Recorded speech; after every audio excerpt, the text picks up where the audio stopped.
Hey, Jason here from Simply Swider. If your Amana washer fills with water and agitates normally, but your clothes come out soaking wet, you've got a spin cycle problem. The good news, I'm going to show you exactly how to fix it yourself in the next 15 minutes. Good news is, most of these problems are totally DIY friendly and can save you a couple $100 in service calls. Before we get started, if you run into any questions, jump into our Facebook group. Links in the description. We've got thousands of people helping each other fix their appliances, and I pop in there daily to help out.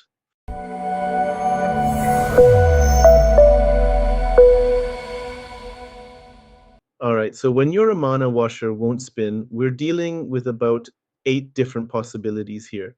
Now, I'm going to walk you through these from the most common causes down to the less likely ones.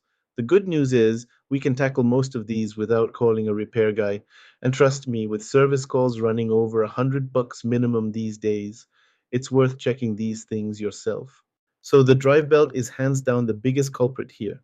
We're talking about 40% of all spinning problems on these Amana washers. This belt connects your motor to the transmission, and when it goes bad, you'll hear the motor humming away, but that drum just sits there doing nothing. You might also catch a whiff of burnt rubber or see some black rubber dust around the base of your washer. Here's how we fix it. Unplug your You want to washer and put shut off the water, the then belt tip over the that motor sucker on pulley its back or front. Whatever works and better in then your work it space. over the You'll top see a belt cover of the held on by transmission two pulley. And then you're 5/16 going to have to inch hold it here. screws. Pop that off and you can see the old belt. Loop your new belt on the motor pulley first, then work it onto the transmission pulley. This repair takes 15-20 minutes and costs between $12.55 for the belt. Compare that to a $150 plus service call. You'll need a 5/16 inch socket wrench and about 30 minutes of your time. About 25% of the time, we're dealing with a bad lid switch. This little safety device is what tells your washer it's okay to spin. And when it fails, your machine thinks the lid is open even when it's not. You'll know it's the lid switch when your Okay. washer fills and drains We just can't do fine that but here. won't start So the the wash next thing cycle. I would Or if you suspect see is the that lid lid lock lock. light flashing at you, test the switch with a multimeter set to continuity mode. With the lid closed, you should get a reading of 0 ohms or hear a beep. If you get an OL reading or no beep, the switch has failed and needs replacement. The fix involves lifting up your control panel, there's usually screws at the back, then disconnecting the wiring harness and popping out the old switch. Most models, you just pinch a tab and pull it right out. This one accounts for about 20% of spin failures, especially on the older direct drive models. Think of the motor coupling as a protective breakaway piece between your motor and Okay, with transmission. It's the motor designed out to of the snap washer, if something go ahead and gets take a hammer jammed, and pry the coupler protecting your off. expensive motor from damage, like a safety fuse for your washer.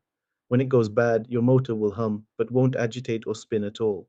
If you look under the washer, you might see chunks of cracked plastic or shredded rubber. That's your motor coupling saying goodbye. To replace it, you'll need to remove the cabinet and pump assembly, then pry the old coupler off both the motor and transmission shafts. The new one just taps into place. Just make sure those flat portions on the shafts line up properly. Sometimes the simplest explanation is the right one. If you've got one heavy comforter in there or you've packed that drum tighter than a sardine can, your washer's going to struggle with the spin cycle. You'll hear excessive vibration, thumping, or maybe see error codes like offb or all pop up on the display. The fix is dead simple. Pause the Tilt the cycle, washer open her back and up, place and a piece of wood redistribute under those it to clothes hold the evenly washer up. around the drum. If it's overstuffed, pull some items Then, out. Also worth checking that your washer is sitting level on all 4 feet. The shift actuator is what toggles your washer between agitating and spinning modes, and heavy loads can wear out those splutch teeth over time. When this goes bad, you'll hear grinding sounds during the wash cycle, and in diagnostic mode, you might see basket speed faults like F7E1 or shifter faults like F7E5. To replace it, you'll need to access the bottom of your washer, remove the belt and that pulley nut with a 13 mm socket, then depress the tabs on the splutch housing to release it. You'll want to replace the complete 6-piece kit, and don't forget to run a calibration cycle when you're done. These Straight up, modern we're going to go vertical one to the modular left, washers can get their brains one, scrambled after two, power three to the surges right, or when you one replace left, one parts. right. You'll know it's You'll a see all the software LEDs issue when lights flashing. are flashing From all here, crazy Successfully like entered the cycles won't diagnostics mode, advance and we or can the go ahead whole and machine calibrate our just sits machine. there We're going to turn on ignoring our you. Here's the clockwise 4 reset times until sequence. only the rinse Follow line along power is carefully. restored. Then First, let the machine turn the run to dial one infinity. full Normally, turn counterclockwise to the 12 o'clock position. Within 6 seconds, click right 3 times, left once, then right once. You'll see all the lights flash. Finally, turn right 4 clicks until rinse lights up and press start. The machine will run a 2-3 minute self-test. Let it run its 2 to 3 minute self-test and you should be good to go. If there's standing water in your tub, your washer's not going to spin at high speed. It's a safety thing. You'll see error codes like DORAN or F9E1E, and you can actually see the water just sitting there after cycle. The pump might be humming but not actually moving any water. Check that drain hose for kinks or maybe a sock that decided to take a little journey. Use a You might 5/16 need to inch remove the socket pump. or It's nut usually drive. held on with clips or screws. And check for coins, hair ties, or other debris stuck in the impeller. The capacitor gives your motor that electrical jolt it needs to get started. When it's going weak, your motor might click or try to start agitating, but then just give up. Before you handle this one, make sure you discharge that capacitor safely using rubber-handled pliers. These To the things can capacitance hold a setting, charge even when the machine's unplugged.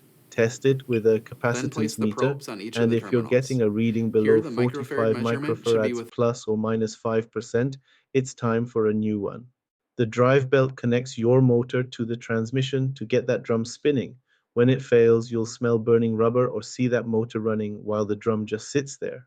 If you manually turn the drum and it spins with zero resistance, your belt's probably off or broken. These belts run about 12 to 55 bucks. And here's the thing. People often think they need a new motor when it's really just the belt. It's an easy replacement, definitely worth doing yourself.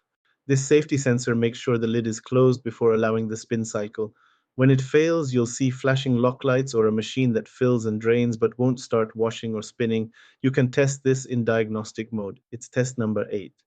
Parts run anywhere from 13 to 100 bucks depending on your model. Here's a tip though, sometimes that blinking lid lock light just means you need to run a calibration cycle, not replace the whole switch. This flexible connection between the motor and direct drive transmission is designed to brake during jams to protect your motor. Look for grinding noises or rubber pellets under your unit. The part's only about 9 to 25 bucks, and while it takes a little work to get to, it's definitely a DIY repair. You'll know it's bad when you hear that motor humming but nothing's moving. This switches your machine between agitate and spin modes. When it fails, you'll hear grinding noises or get stuck in one cycle. You can test it by watching if the cam ring properly hooks around the shifter. The complete kit runs about 52 to 79 bucks. It's a moderate repair but worth doing since the alternative is a non-functional washer. All right, let's talk dollars and cents here. Parts for these Amana washer repairs range from about 6 bucks for agitator dogs all the way up to almost 300 for a transmission. But most of what we're dealing with today is going to be way more reasonable. Labor's running over 100 bucks minimum for a service call these days, so even a $50 part replacement is going to save you money. You can see right there on your screen the most common Amana models that run into these spinning issues. Take a look and see if your model's up there. You might recognize yours among the ones displayed. Don't worry about memorizing all those numbers, just check if what you've got at home matches what's shown. Here's your action plan. Start with the drive belt. It causes 40% of spin problems and takes just 15 minutes to check. If that's not it, test your lid switch next, then the motor coupling. Work through these solutions in order, and you'll likely save yourself $150 plus in service calls. Most of these repairs are totally doable for a DIY person and can save you a couple $100 in service calls. If you guys know someone who's having appliance troubles, please send them the link to this video or a link to my channel where I have tons of other videos showing how to fix pretty common issues with appliances, sometimes for free or as little cost as possible. It sure beats having a repairman come out and spending several hundred for them to fix it when it could be something so simple. If this helped you get your washer spinning again, hit that like button and drop a comment below. Let me know which fix worked for you. It really helps other people with the same problem. And if you haven't already, please subscribe to the channel. We'll get this out to more folks who need to save some time and money. Thanks for watching, and I hope you guys have a great day.